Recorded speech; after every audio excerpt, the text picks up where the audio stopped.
All right. Good morning. I am Mel Robbins, and this is Coffee Talk. This is a live weekday broadcast that I do every single weekday from wherever I am in the world. Today we are in Miami, and we're talking about the connection between control and your ability to expect a no. And the truth is, if you want control in your life, if you want to make things happen, you have to be able to expect that you're going to get a no and do it anyway. Now, I'm going to dig into this in just a minute, but for those of you that have never watched a coffee talk, welcome. I'm Mel Robbins. I'm the author of the 5-Second Rule. I'm the most booked female speaker in the world, and starting September 16th, I have a new daytime talk show that's going to be airing nationwide 5 days a week with Sony Pictures and Tribune Media on television. And depending upon where you are in the country, the time of day that we're broadcasting and the station that we're on and the station group that we're on will change. So as we get closer to the launch of the show, we will let you know where you can catch the Mel Robbins show in your local market. But right now, where you can catch me is every single weekday right here on our live broadcasts on Coffee Talk.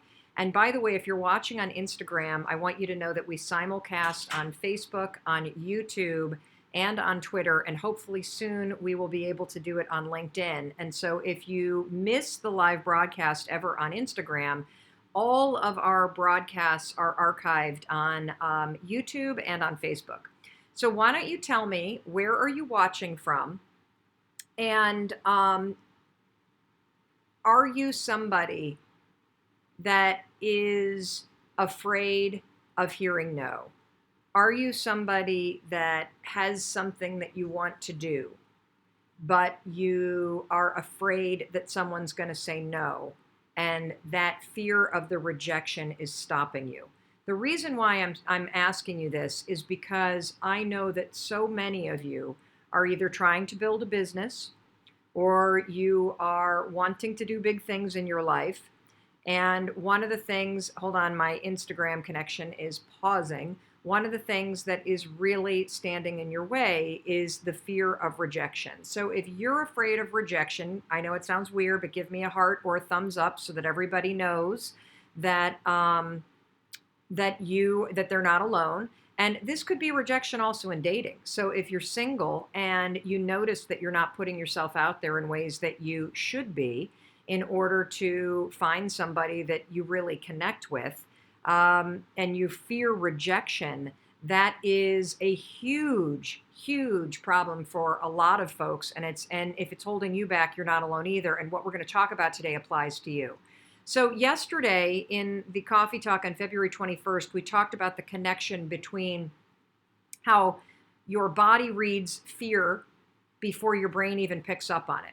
And we covered some really interesting research related to the fact that your body feels fear before your mind actually thinks about it. And I gave you some tricks that you can start to use in order to master the mind-body connection and stop fear in your body before it even gets to your mind. And so if you missed those trainings and that live coffee talk, just go to Facebook or YouTube and you'll find them there. So what do I mean when I say, if you want control, expect a no? Well, there's a couple things that I mean by it. Number one, if you're somebody that gets paralyzed because you want things to be perfect, perfectionism is a way that most of us try to handle or mitigate or make sure that we don't hear no. We assume that if we're perfect, everything's going to go okay. And so we spend all of our energy thinking about our dating profile or thinking about the business plan or thinking about how to make things perfect. And the reason why we do that is we're terrified to hear no. We're terrified to put something out there that's not perfect, because if it's not perfect, you might get a no. One of the better ways to handle this is to actually expect a no. You know, I saw the most incredible quote by our friend Faustina over in Australia. She's a very famous DJ and friend of ours from Australia. And she put out the most amazing quote, and I'm going to get it totally wrong. But it's something like this: you have to be yourself, because how else are the people who are looking for you going to find you? And I think particularly when it comes to dating, what we tend to do is we are so afraid of being rejected by anybody out there that we try to be somebody that we're not, that we put out a fake improved or what we think is improved version of ourselves in order to not hear no, in order to make sure somebody else likes us. But has it ever occurred to you that if you're not putting your true self out there, how the hell is the person that's supposed to find you, the one that's looking for you, the real you, how are they going to find you if you're pretending to be somebody that you're not? And most of us pretend to be somebody that we're not when we fear rejection, when we believe that how we are, who we are, isn't good enough. And so that's why it's so important for you to understand that you have to be willing to hear a no.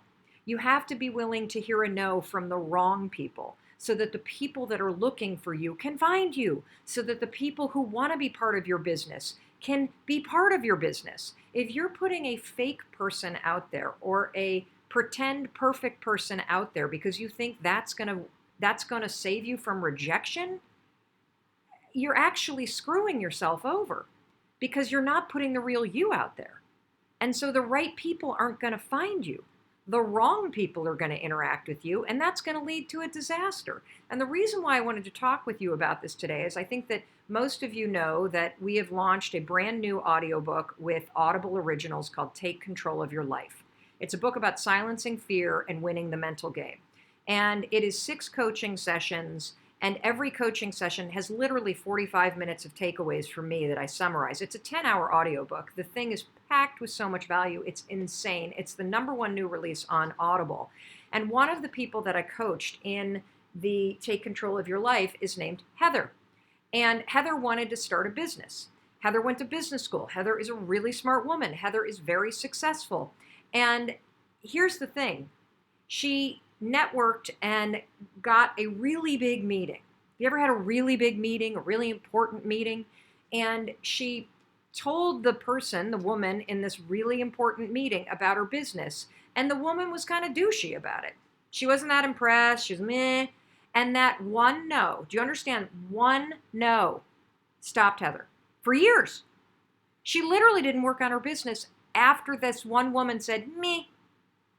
And so the coaching that I gave Heather is that a no is just a no. And that most successful people, the talented ones, it's people who continued to push forward despite the no's that they hear. And you're going to hear a lot of no's, a ton of no's. Do you understand? Most of us have Oprah on a vision board, or we really admire Oprah. You admire Oprah. I mean, who the hell doesn't? She's one of the most remarkable people on the planet. Do you know that when she started out her career, she was kicked out of the anchor chair at WJZ-TV in Baltimore after just a few months of landing that role? Do you know that Madonna, after dropping out of college, she took a job at Dunkin' Donuts and she was fired because she got jelly on a customer? Or how about Bill Gates and Paul Allen, the co-founders of Microsoft? Do you know that they started a company called Trafo Data? Trafo Data. Have you ever heard of it? Yeah, me neither. That's because it sucked. It was a gigantic no. But it led to something else. How about Katy Perry? Katy Perry, she sold more than 83 million singles and 6 million albums in the US alone. But it's been a long road to fame, people. Her first album was a failure, and she was dropped by Columbia Records. That's a gigantic no. Decca Records, they rejected the Beatles in 1962. I bet you they are really still regretting that if they're even in business. I mean, I could go on and on and on. Elvis Presley in 1954, he auditioned to sing at a club, and you know what he was told? That he was told he should stick to truck driving because he pretty much sucked as a singer. They told that to the king of rock and roll. And so I kind of feel like no's, whether you're getting rejected in the dating world, or you're getting rejected applying for jobs, or you're getting rejected as you talk to people about your business, or you're getting rejected by people that you are talking about your dreams with, okay? Tell me the last thing that you were rejected from. Tell me the last thing. What were you rejected from? I can tell you I did not get renewed at CNN after 4 years of working for them. That's a no, thank God, because I jumped right over to Audible Originals and I would not be able to do a talk show if I was still under contract with CNN. Hallelujah. And so one of the things I want you to understand is that you have to reframe the no's that you've gotten. Every man or woman that has said no to you, that has rejected you, thank God, because that's not who you're supposed to be with. And if you're honest with yourself, when you look back at who you were in that relationship, you probably weren't the real you. And if you were the real you, the person said no because they're not a match for you. Terrific. You have to expect a no because the right people are looking for you. The right people want to partner with you. The right people want to help you on your path to making your dreams come true. And so reframing no's and understanding that if you want to be successful, you're going to have to rack up a ton of no's. Not one, not two, not three, not four, not five. I would expect at least 23 no's in a row. That's what I would expect. And I think that expecting no's and knowing that you got to go for them, you got to rack up like 23 in a row before you find the treasure. It's life's way of testing you. It's life's way of seeing if you deserve it, if you want it enough, if you're willing to work for it, if you're willing to be yourself, even when you are being told over and over and over again that who you are is not a fit for this person or this company or this particular prospect. That's okay. Because every time that you're willing to show up and be yourself and still face the no, your confidence gets stronger, your intuition gets stronger, your courage gets stronger, and you earn karma. You earn the hard-won victories and the hard-won potential and the hard-won good credit because you're trying and you're showing up. And so if you want to reframe the no's that you've gotten in life, here's what I want you to do. Go to melrobbins.com/take control. Our audiobook, #1 new release on Audible, Take Control of Your Life. It's fantastic, but if you don't have the means to buy it, no problem. I'm summarizing all the takeaways on our coffee chalk for free. And if you go to melrobbins.com/take control, you can download a 55-page workbook for free and do all of the exercise related to 10 hours of takeaways from this remarkable audiobook.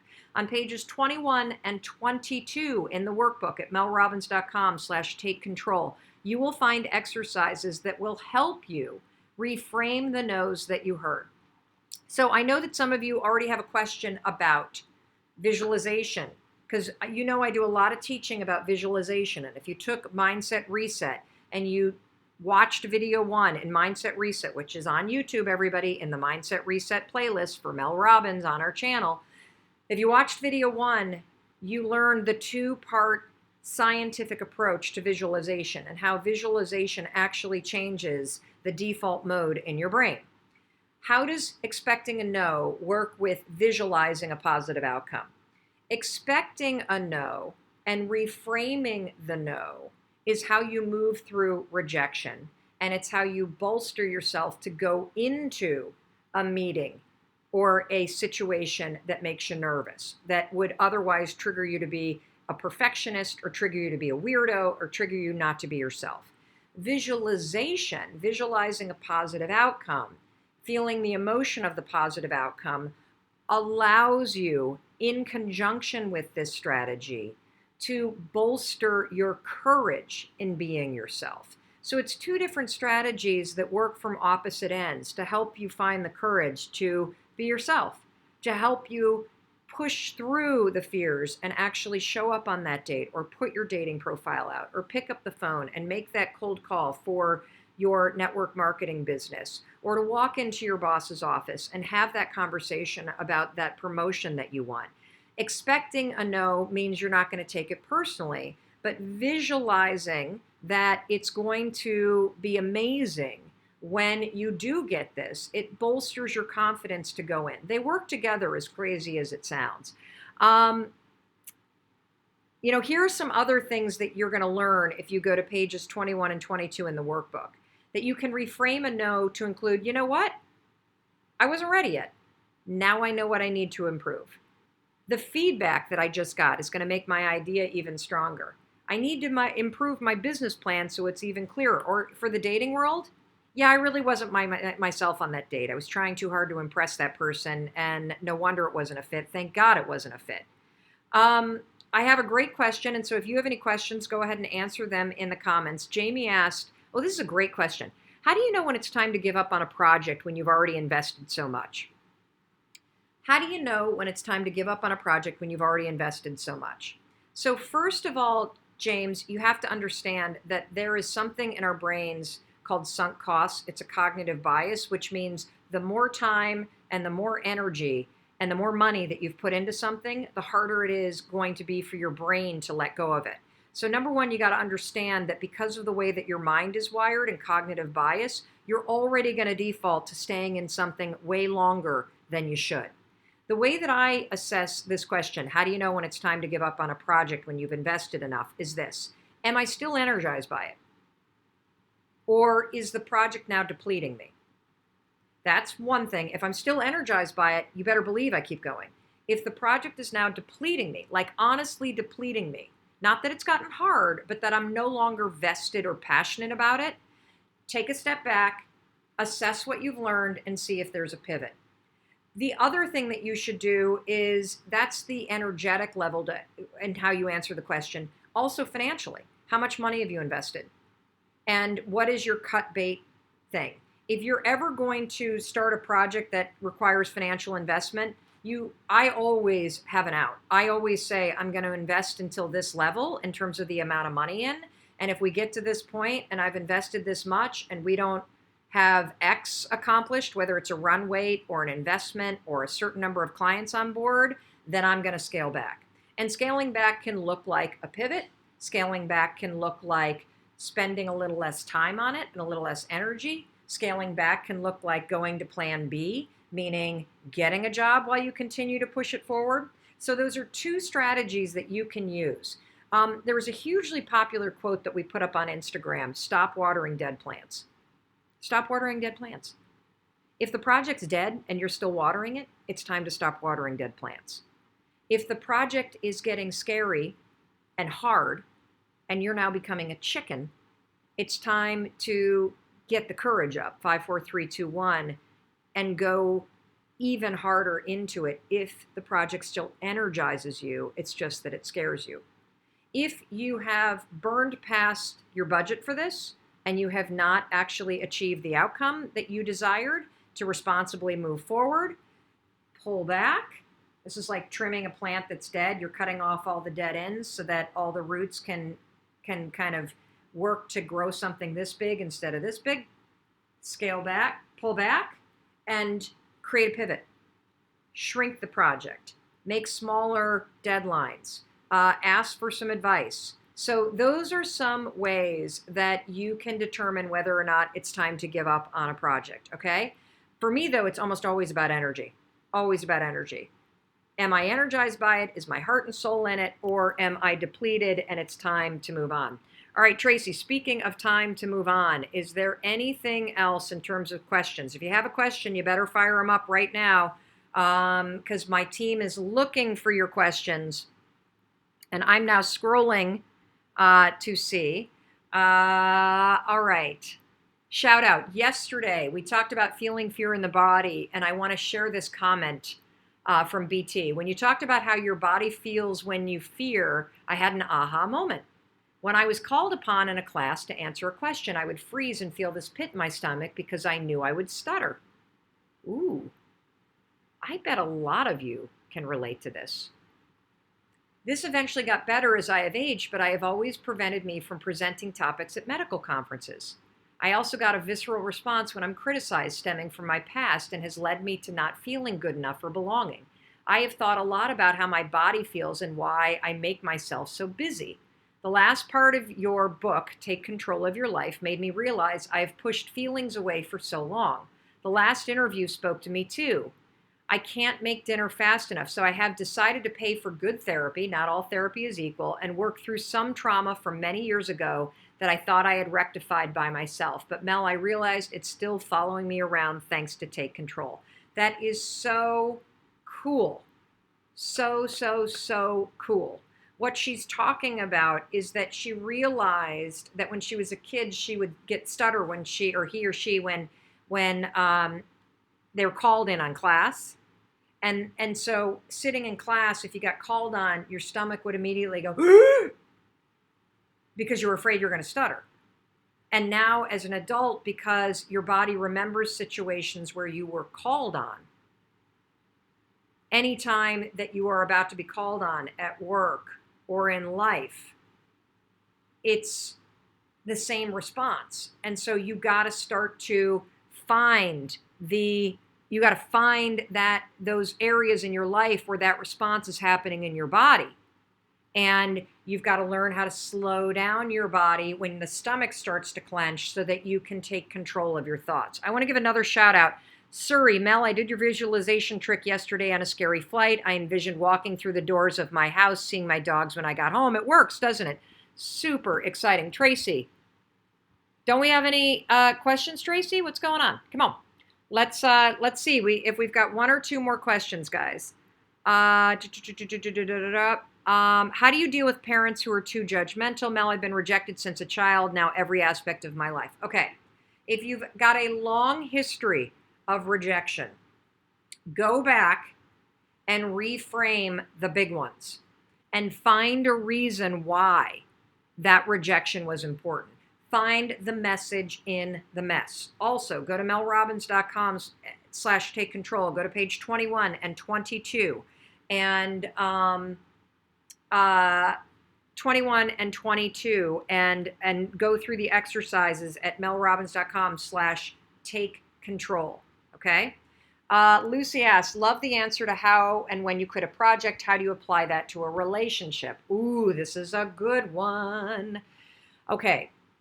So how do you know when a relationship is dead? Because again, what's our quote? Stop watering dead plants.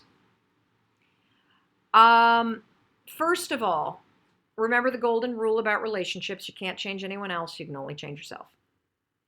Have you taken a look in the mirror and figured out what you need to change about yourself in order to change the dynamic in the relationship? That's number one. If you've done that, that's check one. The next thing is, have you asked your partner to change specific behavior in order to support you? This is the last coaching session of Take Control of Your Life, our #1 new release on Audible. The last coaching session is all about a woman who's with somebody she loves deeply, but his drinking is triggering her childhood trauma of growing up in a very abusive alcoholic household. And she had never had the conversation with him. And so first, she's got to change herself, meaning she shouldn't be drinking.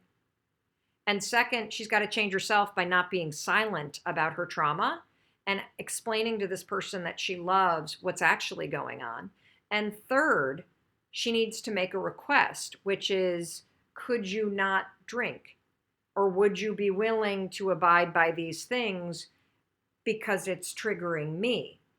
And if you and your partner can't have these conversations, and if your partner is unwilling to do things and go to therapy and to work on the relationship, then the relationship is over as far as I'm concerned. Because a relationship only grows when two people grow together. And in order for two people to grow together, you have to both be willing to have open communication and to support each other in the powerful requests. Now, keep in mind, what's the #1 rule of relationships? You can't change somebody else. You can only change yourself. However, you can make powerful requests grounded in the truth about what you need to be supported. It is your partner's right to deny them. It's your partner's right to agree to them. And all you can do is change yourself and make powerful requests. What your partner does is what your partner does. You can't control him or her. You can inspire them. You can push them. You can shame them. You can blame them. You can coach them. You can cajole them, but you cannot control them. Okay? I know a lot of narcissists out there are trying to control your partners, but You can't control them. And so what you got to do is after you try to change yourself and after you make clear and powerful requests about what you need to address in this relationship in order to make it psychologically safe and loving for you, your partner is free to do what he or her would like to do. And now you have to make a decision about whether or not you're willing to be in a relationship with somebody that is denying the requests that you are making about what you need for your own psychological safety. That's it.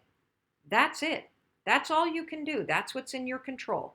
Your behavior and your requests. And then based on what your partner does in response, now you got to choose. And here's the thing. Don't pay attention to what they say. Watch their actions. Because people pay a lot of lip service to changing, but if you really want to know what somebody's committed to, watch what they're doing. All right, Tracy, thank you for that awesome question. I hope that helps everybody. It is Friday, February 22nd, wherever you are in the world. I hope you have an absolutely amazing day. We do not do coffee talks on the weekends because I like to have a life. And if I worked all the time, I would never see my husband, who I love, and our 3 children. And I also need a break, and so do you. And so please, please, please take the next 2 days to truly take care of yourself. On Monday, I have no idea when Coffee Talk is happening because we will be in New York City because it will probably be very early.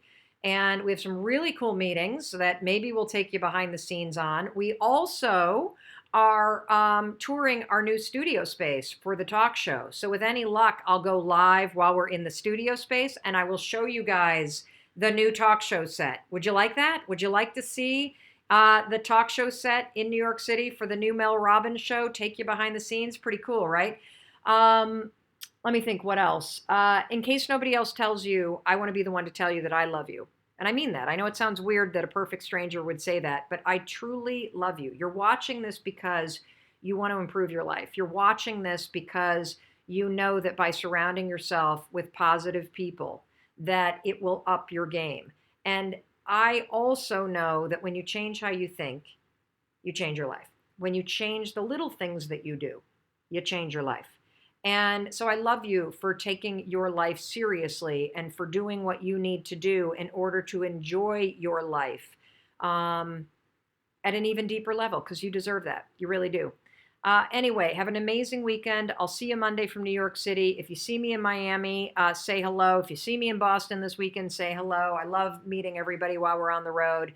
Have a wonderful weekend with your friends and your family. Take some time for yourself. And by all means, if you're curious, go to Audible or just Google, go to Amazon. Take Control of Your Life, Mel Robbins, #1 new release on Audible. And if you don't have the means to get it, don't worry about it. Go to melrobbins.com/takecontrol and you can get the workbook for free. Anyway, I'll see you Monday. Have a great weekend.